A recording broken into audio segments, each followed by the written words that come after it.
আজকে তোমাদের দেখাবো কেমন হয় ওয়েস্ট বেঙ্গলের সবথেকে রহস্যময় ট্রেন অ্যাক্সিডেন্ট। তো গাইজ, এই যে তোমরা বগিটা দেখতে পাচ্ছ, লোকেরা নাকি এই বগিটা থেকে রাত্রিবেলায় কান্নাকাটির আওয়াজ শুনতে পায়। সেটা দেখার জন্য ভোর 5টার সময় একটা টিকিট কেটে আমি ট্রেনের ওপরে চেপে গেলাম। এরপর একটা মাস্টার মাইন্ড ছেলেকে দেখতে দেখতে আমি পৌঁছে যাই হাওড়া স্টেশন। তারপর তামিলনাড়ুর ফেমাস ইডলি সাম্বার হাওড়াতে খেয়ে একটা টিকিট কেটে ট্রেনের মধ্যে চেপে আমি পৌঁছে যাই খড়গপুর জংশন।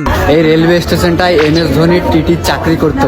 তাই আমিও ফুল মোটিভেশনের সাথে খড়গপুর জংশন থেকে একটা টিকিট কেটে আবার আমি ট্রেনের ওপরে চেপে পড়লাম। কিন্তু আমার লোকেশনে পৌঁছাতে পৌঁছাতে তো অনেক রাত হয়ে গেছিল। তাই সারা রাতটা একটা বন্ধুর বাড়িতে কাটিয়ে সকাল হতেই আমি চলে আসি ইতিহাসের সব থেকে ভয়ঙ্কর জায়গাতে। এটা ছিল জ্ঞানেশ্বরী এক্সপ্রেস, যেটা কোনো একটা কারণবশত ডিরেল হয়ে যায়। আর ঠিক তখনই দ্রুত বেগে আসা একটা মালগাড়ি জ্ঞানেশ্বরীকে জোর শক্তি ধাক্কা মারে, যেটার ফলে 140-এরও বেশি লোক মারা যায়। কিন্তু যখনই আমি সবচেয়ে হন্টেড বগিটা এক্সপ্লোর করতে গেলাম, আমার সাথে এমন কিছু হলো সেটা দেখে তোমরা তো পুরো অবাক হয়ে যাবে। নিচে ক্লিক করে তোমরা লং ভিডিওটা দেখে এসো।